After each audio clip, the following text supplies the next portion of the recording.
सब कुछ तेरा, सब तुझको अर्पण। एक पुरानी कहानी है कि एक पंडित जी ने अपनी पत्नी की आदत बना दी थी कि घर में रोटी खाने से पहले कहना है कि विष्णु अर्पण। अगर पानी पीना हो तो पहले कहना होगा विष्णु अर्पण। उस औरत की इतनी आदत पक्की हो गई कि जो भी काम करती पहले मन में यह कहती विष्णु अर्पण, विष्णु अर्पण। फिर वह काम करती। एक दिन उसने घर का कूड़ा इकट्ठा किया और फेंकते हुए कहा कि विष्णु अर्पण, विष्णु अर्पण। वहीं पास से नारद मुनि जा रहे थे। नारद मुनि ने जब यह सुना तो उस औरत को थप्पड़ मारा और कहा, विष्णु जी को कूड़ा अर्पण कर रही है, फेंक कूड़ा रही है और कह रही है कि विष्णु अर्पण। वह औरत विष्णु जी के प्रेम में रंगी हुई थी। कहने लगी, नारद मुनि, तुमने जो थप्पड़ मारा है वो थप्पड़ भी विष्णु अर्पण। अब नारद जी ने दूसरे गाल पर थप्पड़ मारते हुए कहा, बेवकूफ औरत, तू थप्पड़ को भी विष्णु अर्पण कह रही हो। लेकिन उस औरत ने फिर यही कहा, आपका मार यह थप्पड़ भी विष्णु अर्पण। जब नारद मुनि विष्णु पुरी में गए तो क्या देखते हैं कि विष्णु जी के दोनों गालों पर उंगलियों के निशान बने हुए थे। नारद पूछने लगे, भगवान यह क्या हो गया, आपके चेहरे पर यह निशान कैसे पड़े। विष्णु जी कहने लगे कि नारद मुनि, थप्पड़ मारे भी तू और पूछे भी तू। नारद जी कहने लगे कि मैं आपको थप्पड़ कैसे मार सकता हूँ। विष्णु जी कहने लगे, नारद मुनि, जिस औरत ने कूड़ा फेंकते हुए यह कहा था कि विष्णु अर्पण और तूने उसको थप्पड़ मारा था तो वह थप्पड़ सीधे मेरे को ही लगा था, क्योंकि वह मुझे अर्पण था। कथा सार, जब आप कर्म करते समय कर्ता का भाव निकाल लेते हैं और अपने हर काम में मैं, मेरी, मेरा की भावना हटाकर अपने इष्ट या सतगुरु को आगे रखते हैं तो कर्मों का बोझ भी नहीं बढ़ता और वो काम आपसे भी अच्छे तरीके से होता है।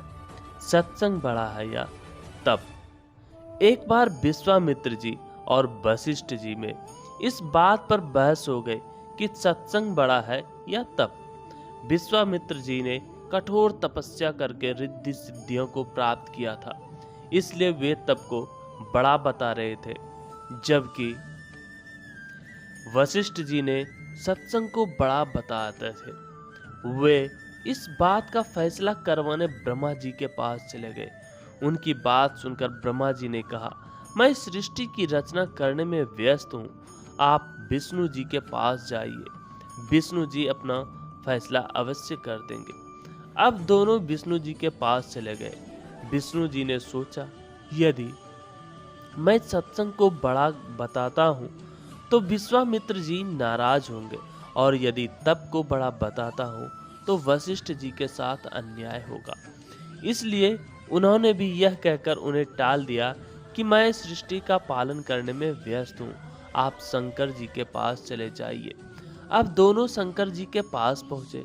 शंकर जी ने उनसे कहा, ये मेरे बस की बात नहीं है, इसका फैसला तो शेषनाग जी कर सकते हैं। अब दोनों शेषनाग जी के पास गए। शेषनाग जी ने उनसे पूछा, कहो ऋषियों, कैसे आना हुआ। वशिष्ठ जी ने बताया, हमारा फैसला कीजिए कि तप बड़ा है या सत्संग बड़ा है। विश्वामित्र जी कहते हैं कि तप बड़ा है और मैं सत्संग को बड़ा बताता हूँ। शेषनाग जी ने कहा, मैं अपने सिर पर पृथ्वी का भार उठाए हूँ, यदि आप में से कोई भी थोड़ी देर के लिए पृथ्वी का भार उठा ले तो मैं आपका फैसला कर दूंगा। तप में अहंकार होता है और विश्वामित्र जी तपस्वी थे। उन्होंने तुरंत अहंकार में भरकर शेषनाग जी से कहा, पृथ्वी को आप मुझे दीजिए। विश्वामित्र ने पृथ्वी को अपने सिर पर ले ली। अब पृथ्वी नीचे की ओर चलने लगी।